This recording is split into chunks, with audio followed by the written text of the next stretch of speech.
인간이 왜 하나님 앞에서 복을 받았느냐 하면은 인간이 하나님 형상으로 창조함을 입었기 때문입니다.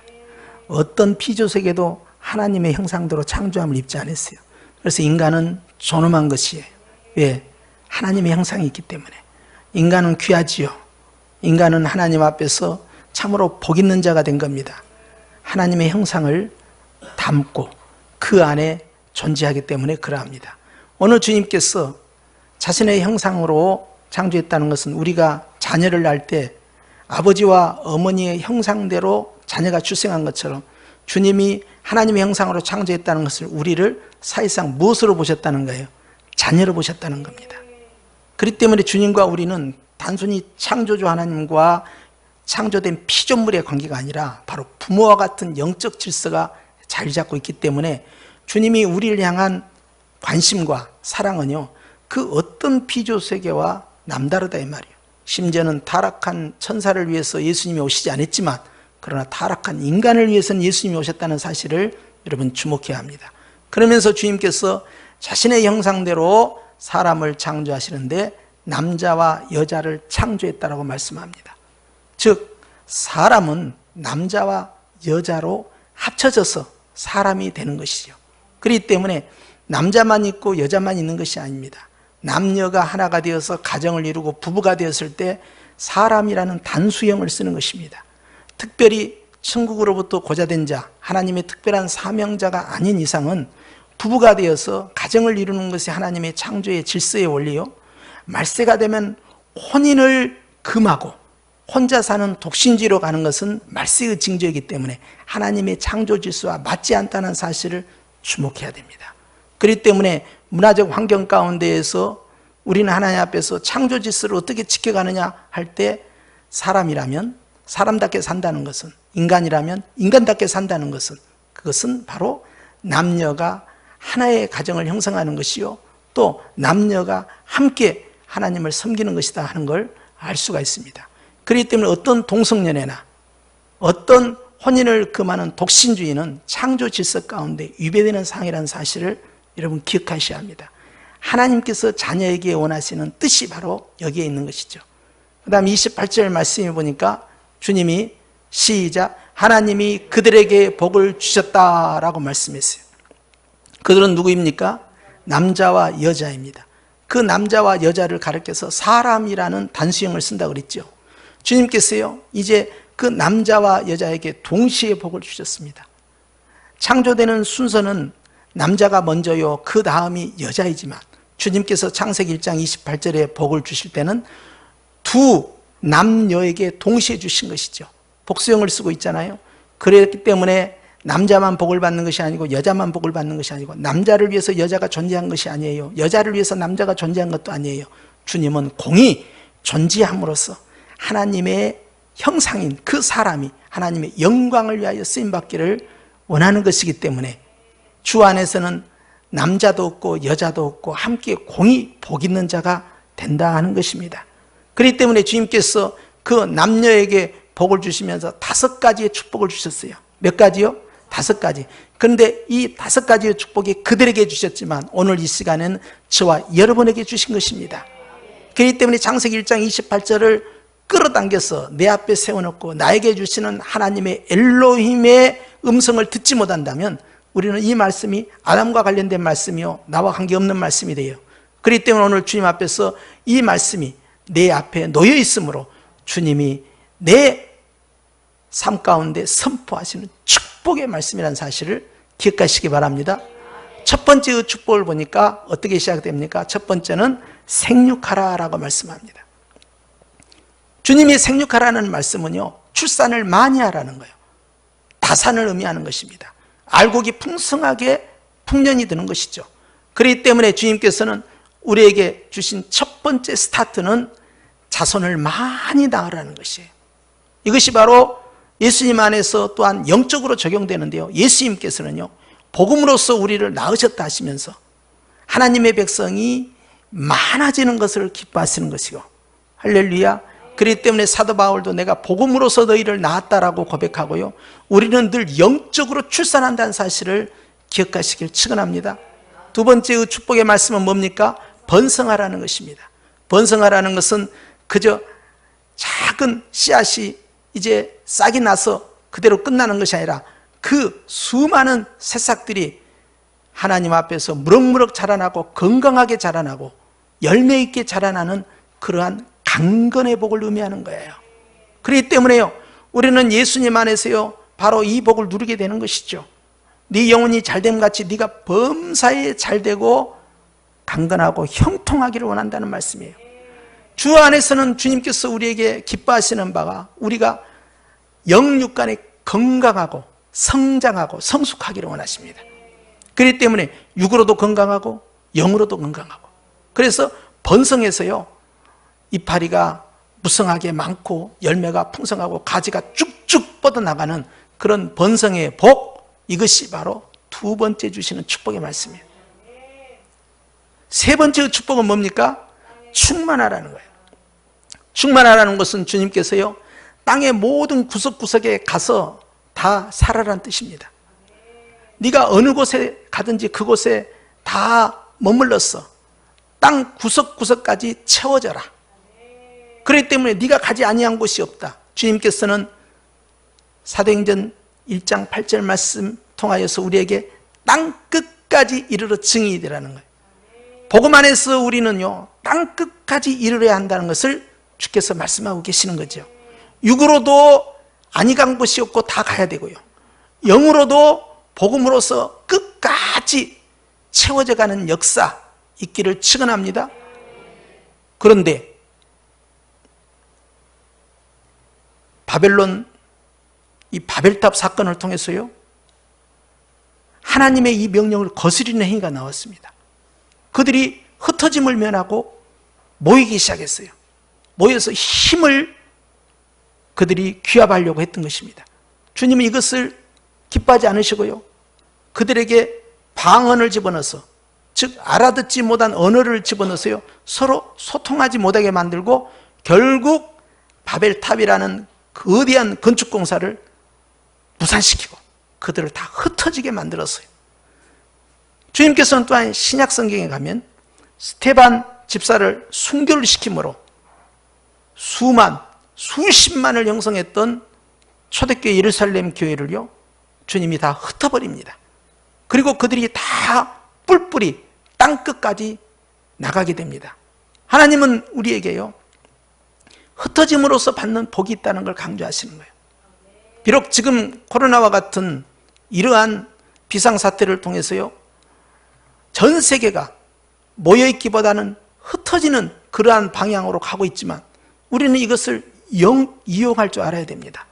바람이 불 때 그 바람을 타고 새가 날아가듯이요 이런 우리가 예상하지 못한 문화적 재앙이 다가올 때는요 오히려 이것을 역이용을 해서 스데반 시대와 같이 흩어지되 가는 곳마다 예수 그리스도의 복음을 전파하는 땅끝까지 이르는 주님의 일꾼들이 되할 줄로 믿습니다. 그렇기 때문에 모여서 기도할 뿐만 아니라 흩어져서 복음을 전파하고 흩어진 곳에서 또 모여서 믿는 자들끼리 함께 영적 네트워크를 형성하는 그러한 믿음의 공동체를 유지하는 지혜가 우리에게 필요한 것이에요. 더 나아가서 주님께서 네 번째로는 땅에 가서 그곳에서 당하고 살지 말고 정복하라는 거예요. 지배자가 되라는 겁니다. 정복하는 자는요 항상 으뜸이 되는 것입니다. 정복하는 자는 두려워하지 않는 자예요. 땅에 대해서 두려워하지 않습니다. 땅에 있는 어떤 존재 때문에 두려워하지 않습니다. 그렇기 때문에 우리가 주 안에서 늘 영적인 담대함으로 무장되어 있는 것이 바로 정복자의 모습이죠. 때로는 보이지 않는 영적 세계에 대해서도 두려워하지 아니하고, 때로는 우리가 아직 가보지 아니하는 미래에 대해서도 두려워하지 아니하고, 우리가 아직 경험해보지 않는 어떤 일과 사건에 대해서도 여전히 두려워하지 아니하고, 우리가 그 끝이 어디인가 모르는 문제 앞에서도 두려워하지 아니하는 영적 정복자가 돼야 되는데, 예수님께서는요 사망 권세를 정복하셨습니다. 모든 것들의 끝이 바로 사망이었는데 그것을 예수님의 부활을 통하여서 제압을 하시고 주님이 승리하신 것입니다. 주님은 진정한 이 땅의 정복자이십니다. 그러면서 그 주님이 우리에게 말씀하십니다. 너도 가서 정복자가 되어야 한다. 어느 영역이든 어떤 문화적 환경 속에서든 어떤 네가 처해 있는 삶의 영역에서든 한 곳도 빈 곳이 없이 너희들은 다 채워지고 그리고 그곳에서 정복자가 되어서 두려워하지 말라는 거예요. 으뜸이 되는 삶을 살아가는 것입니다. 마지막 5번째 말씀에는요, 주님께서요, 땅에 있는 모든 생물들을 다스리는데 바다의 물고기, 하늘의 새, 땅에 움직이는 것들까지 다스리라는 거예요. 배가 없습니다. 잠수함이 없습니다. 그런데 어떻게 해서 바닷속으로 들어가겠습니까? 어떻게 해서 바다에 사는 생물들을 다스릴 수 있는 권세가 있겠습니까? 난감하지요? 비행기가 없습니다. 그런데 어떻게 그들이 하늘 올라와서 저 하늘의 해와 달과 별을 숭배하는 그러한 문화, 그러한 세속 가운데에서 어떻게 하늘을 다스릴 수가 있겠냐 하는 거예요. 하늘을 다스리지 못함으로 하늘에 속한, 즉 그 창공을 나르고 있는 새들을 어떻게 다스릴 수 있겠어요? 땅에 있는 짐승들은 훨씬 사람보다 힘이 세고 빠릅니다. 민첩합니다. 그래서 거시세계가 있는가 하면 아주 작은 미시세계까지요, 사람이 이리 헤아릴 수 없는 수많은 생물들이 존재하는데 어떻게 다스릴 수 있겠어요?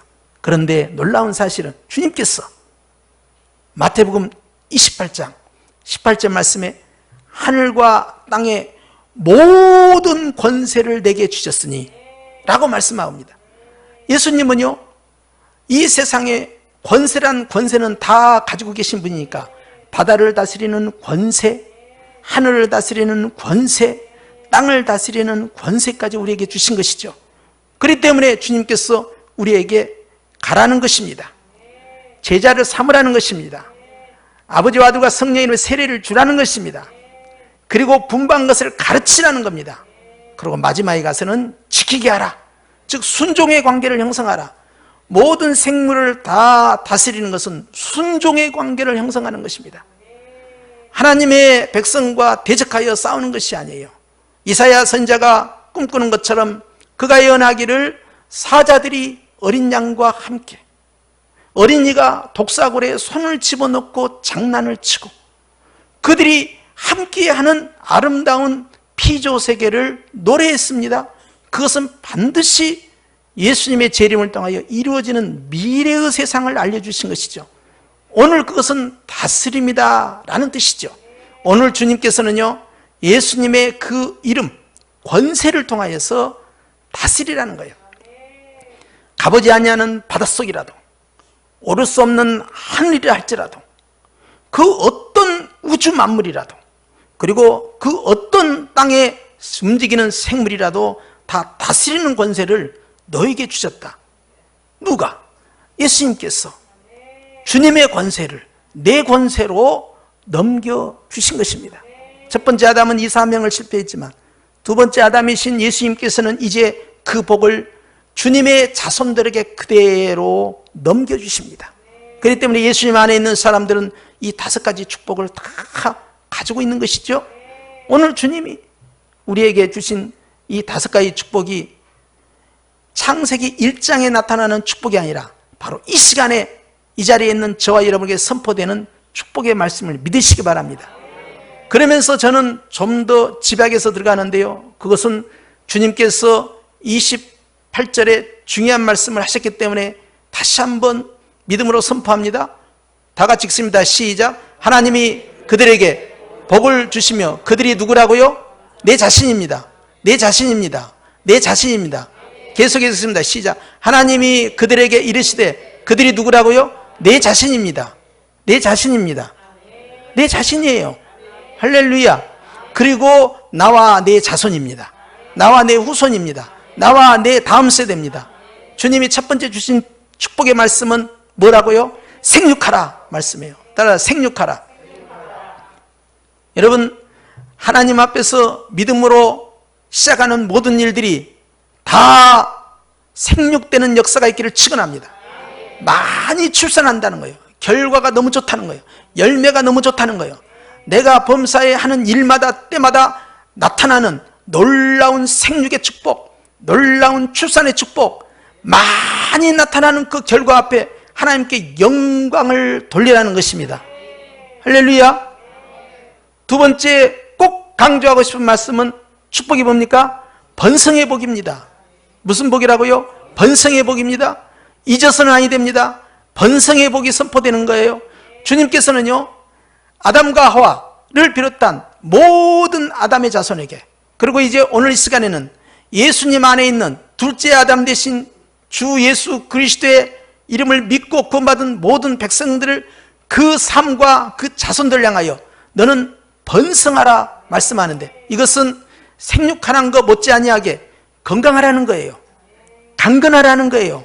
쭉쭉 뻗어나가라는 거예요. 최대치에 이르라는 거예요. 할렐루야. 그것이 바로 번성의 축복이에요. 5가지 축복 가운데서 이 첫 번째 축복과 두 번째 축복을 제가 유난히 강조합니다. 이것은 무슨 뜻이냐? 이 축복을 따라서 합시다. 나에게 주옵소서. 여러분, 나와 내 가족과 내 자손들에게 주여 생육의 복을 주시옵소서. 많은 열매가 나타나게 하여 주시옵소서. 시들시들해서 죽어버리는 것이 아니라 오히려 부활의 영으로 말미암아 성령님이 함께 하시는 삶을 통하여서 일어나는 역사, 열매 맺는 역사, 많은 결과가 나타나는 역사. 그래서 야, 저 사람은 도대체 손대는 일마다 잘 되고 범사에 형통하구나, 놀랍도다. 바로 이 축복이 그대로 임할 줄 믿습니다. 번성의 축복은 하나님께서 키우겠다는 거예요. 하나님께서 성장시키겠다는 거예요. 하나님께서 더 강하게 쭉쭉 뻗어나가게 만드시겠다는 거예요. 할렐루야. 누구에게? 나와 내 자손에게 말씀하는 거예요. 생육하고 번성하지 아니하면 땅 끝까지 갈 수 없고 그곳에서 왕권을 행사할 수 없고 그 영역에서 으뜸이 되어 다스리지 못하게 됩니다. 그렇기 때문에 우리 주님의 믿는 백성들은, 교회는 이제 영적 아담이 되어서 주님 안에서 나는 더욱더 생육하고 더욱더 번성에 들어가야 되는 것이에요. 할렐루야. 그래서 우리는 나를 닮은 또 다른 믿음의 신자, 나를 닮은 또 다른 믿음의 자손들을 계속해서 생육하고 그들이 다 실한 과실처럼 열매 맺고 번성에 나가서요, 이야, 참으로 쭉쭉 뻗어난다. 도대체 성공의 끝이 어디냐? 은혜의 끝이 어디냐? 저 10년과 저 가정과 저 자손들, 저 성도들은 도대체 하나님 앞에서 끝이 어디냐? 주님이 계속해서 번성해서 그 집 담벼락을 뛰어넘는 나무 가지와 같이 계속해서 확장되는데 땅 끝까지 채워지라는 거예요. 아니 가진 곳이 없도록 주님께서는 땅 끝까지 자리를 잡으라는 거예요. 믿는 자들이 교회 안에만 갇혀 있는 것이 아니에요. 교회에서만 예배드리고 흩어지는 것이 아니에요. 믿는 자들이 어느 곳에 가든지 어느 곳에 있든지 생육하고 또 생육하니, 그러니까 모든 영역에서 정치나 경제나 그리고 문화나 또는 예술이나 또는 스포츠나 모든 영역에 다 믿는 자들이 뻗어나가서 그곳에서 직장생활을 하든 그곳에서 비즈니스 사업을 하든 그곳에서 어떤 모습으로 살아가든 다 존재감이 강화가 되고, 그리고 하는 일마다 주님께서 복을 내려주셔서 그리고 번성해 가는 거예요. 나뿐만 아니라 당대에서 끝나는 것이 아니라 내 자녀들, 내 자손들까지, 이것이 예수님 재림하실 때까지 이어져 가는 거예요. 복음 안에서 예수님께서는 이제 우리가 육으로도 영으로도 계속해서 승리하기를 원하는 겁니다. 영으로만 복음 전파하는 것에서 끝난 것이 아니라 모든 영역에서 다 번성한 나무처럼 존재감을 키울 수 있는 그러한 하나님께 영광 돌리는 삶을 살도록 말씀하신 것이니, 어떤 전염병에서도 어떤 천재지변 속에서도 하나님은 우리를 생육시키겠다는 것이고 번성시키겠다는 것이니, 바로 이것이 언약의 백성에게 선포된 주의 말씀이에요. 오늘 이 말씀이 오늘 우리에게 선포된 것입니다. 5가지의 축복 가운데서 저는 특별히 이 2가지를 먼저 강조합니다. 이 5가지 축복이 예수님의 마태복음 28장 19절에 나타난 지상 선교 명령에 그대로 접목이 되지만 하나님께서 우리에게 주신 이 창조의 명령 그리고 모든 영역에 다 나타나기 원하는 이 문화의 명령은요, 오늘에 있어서 우리 자신에게 적용되는 축복이에요. 따라서 합시다. 나에게 생육의 복을, 번성의 복을 주옵소서. 그것은 여러분 당대로 결코 끝나지 않고 생육하고 생육된 자가 번성하려면 반드시 자녀와 자손들에게 뿌리 내려 가야 되는 것입니다. 예수님께서 이 땅에 오실 때까지 이 축복이 계속 진행될 건데, 우리 성도들은 이 시간에 이 말씀을 듣고 있는 저와 여러분은 주님 앞에서 주여, 나의 모든 삶의 영역이 생육되고 나의 모든 삶의 영역이 다 번성되기를 원합니다. 예수님께서는 십자가에서 모든 걸 다 이루셨습니다. 그리고 예수님께서는 우리에게 모든 것을 다 주기를 원하시는 거예요. 그렇기 때문에 사망의 권세는 없습니다. 더 이상 성경에 기록된 저주의 재앙은 없는 것입니다. 예수님 안에 있는 사람들은 다 승자가 되는 것입니다. 주 예수 그리스도의 이름으로 승리하는 것이죠. 오늘 주님께서 그리하여서 우리에게 말씀하는 거예요. 아무개야, 너는 반드시 생육한다. 너는 반드시 번성한다. 우리 주님이 아담에게 주신 복을, 아브라함에게 주신 복을, 이삭과 야곱에게 주신 복을 이제 우리에게 나타내십니다. 이것을 내가 하나님이 오늘 나에게 주신 하나님의 계시의 음성이다, 이거 하나님이 나에게 주신 성령의 음성이다 하고 내가 마음으로 믿고 그것을 새기면 성령의 역사가 나타나는 것입니다. 혼자의 축복이 아니라 집안의 축복이요, 개인의 축복이 아니라 자녀와 자손들의 축복이니, 말씀을 통하여 천지를 창조하시고 말씀을 통하여 우리를 구원하시고 말씀을 통하여 오늘 이것을 우리에게 적용시키는 거예요. 그렇기 때문에 하나님께서는 사랑하는 성도들, 여러 가지 어려운 환경 가운데서 코로나와 코로나보다 더한 엄청난 자연재해 앞에서도 결코 자신의 존재감과 사명, 얼마나 강력한 축복권자인지를 잊지 말라는 것입니다. 할렐루야. 마귀들이 다 듣도록 선포합니다. 나는 생육하고 번성한다. 나는 내 자녀와 내 자손들까지 생육하고 번성한다. 그것이 바로 교회에 주시는 복입니다. 하나님의 교회는 울타리를 뛰어넘어서 땅 끝까지 이르러 복음 안에서 끝까지 생육하고 번성하여 5가지의 축복이 그대로 나타나는 것입니다. 그러면서 오늘 특별히 2가지를 더 강조하셨어요. 그렇기 때문에 생육과 번성의 이 축복이 저와 여러분의 삶 가운데 실적으로 나타나는 놀라운 역사가 있기를 다시 한번 주 예수님의 이름으로 축복합니다. 기도하십시다.